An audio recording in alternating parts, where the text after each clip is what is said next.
না cold drinks, না soda, কেবলমাত্র জিরে আর তার সাথে কিছু বেসিক মশলা দিয়ে আজকে বানিয়ে নেব জিরে মশলা শরবত। নমস্কার, আমি মণিদীপা। আমার চ্যানেল কুক উইথ মণিদীপাতে আপনাদের সকলকে স্বাগত জানাই। কি গো, কি বানিয়েছো আজকে আবার? এই যে, তাই না, গরমের হাওয়া তো পড়েই গেল, তাই বাড়িতেই কোনো প্রিজারভেটিভ ছাড়া এইরকম জিরা শরবত বানিয়ে নিতে পারেন। আজকে যে জিরা শরবতটা আপনাদের সাথে আমি শেয়ার করছি, সেটা শরীর এবং মন দুটোই তরতাজা রাখবে। তাই ভিডিওটা স্কিপ না করে পুরো ভিডিওটা দেখার অনুরোধ রইল। বাজারে নামি দামি কোল্ড ড্রিঙ্কসকেও হার মানায় এই জিরা শরবত।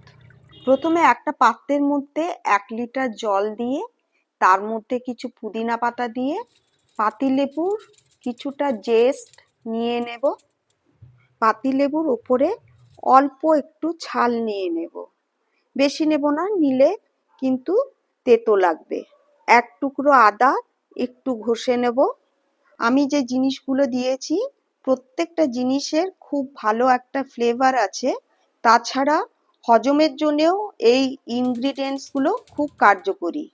এরপর গ্যাসের ওভেন জ্বালিয়ে পাত্রটিকে বসিয়ে দেব। তার মধ্যে দিয়ে দেব হাফ কাপের মতো জ্যাগরি পাউডার। এখানে আপনারা মনে করলে চিনিও দিতে পারেন।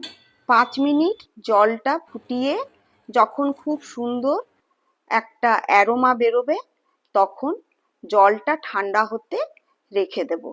ফ্রিজের মধ্যে রেখে দেব আরও কিছুক্ষণ।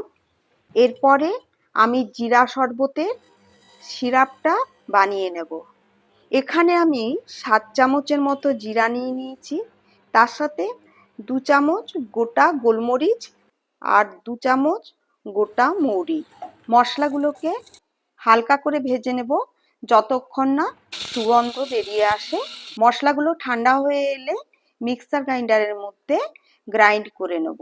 এই মশলার মধ্যেই আমি আরও কিছু মশলা যোগ করব, যেমন 2 চামচ বিট লবণ, 2 চামচ চাট মশলা।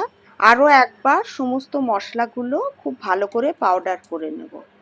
কড়াইয়ের মধ্যে 2 কাপের মতো জল নিয়ে হাফ কাপ মিছরির দানা আর তার সাথে হাফ কাপ জ্যাগরি পাউডার। এখানে আমি একটা চামচ দিয়ে পুরো মিশ্রণটাকে ভালো করে মিক্স করে নিয়েছি। এরপর জিরা দিয়ে যে মশলাটা বানিয়ে রেখেছিলাম সেটা দিয়ে দেব। কিছুক্ষণ ফুটিয়ে নিয়ে ঠিক এইরকম একটা সিরাপ তৈরি করব। আর এই সিরাপটার থেকে দারুণ একটা গন্ধ বেরিয়েছে। 1 চামচ ভিনিগার দিয়ে দেব, তাতে করে সিরাপটা অনেক দিন ধরে সংরক্ষণ করে রাখা যাবে। কাঁচের কন্টেনারের মধ্যে ফ্রিজের মধ্যে 1 থেকে 2 মাসের মতো এটা রেখে দিতে পারেন। এদিকে আমাদের ঠান্ডা ঠান্ডা পুদিনা পাতার যে মিশ্রণটা করে রেখেছিলাম সেটা তৈরি হয়ে গেছে। ওপর থেকে পুদিনা পাতাগুলোকে সরিয়ে নেব। 5 মিনিট আমি সবজা সিডগুলোকে ভিজিয়ে রেখেছিলাম। ঠান্ডা ঠান্ডা সবজা সিড দিয়ে 1 লিটার পুদিনা পাতার জলের মধ্যে 2 কাপের মতো জিরার যে সিরাপটা বানিয়েছি সেটা দিয়ে দেব।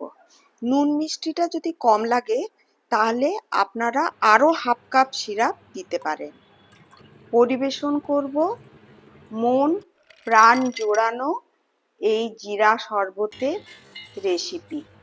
ওপর থেকে পাতিলেবুর রস আর বরফের কিউব দিয়ে ঠান্ডা ঠান্ডা পরিবেশন করুন। আমার চ্যানেলে নতুন নতুন রেসিপি পেতে হলে আমার চ্যানেলটিকে সাবস্ক্রাইব করে দেবেন। ওপরে থাকা বেল আইকনটি ক্লিক করে দেবেন, যাতে করে ভিডিওর নোটিফিকেশন আপনার কাছে চলে যায়। আর হ্যাঁ, কমেন্ট করতে কিন্তু ভুলবেন না। সুস্থ থাকুন, ভালো থাকুন, সঙ্গে থাকুন। দেখা হচ্ছে পরের আরেকটি এরকম মজাদার রেসিপি নিয়ে।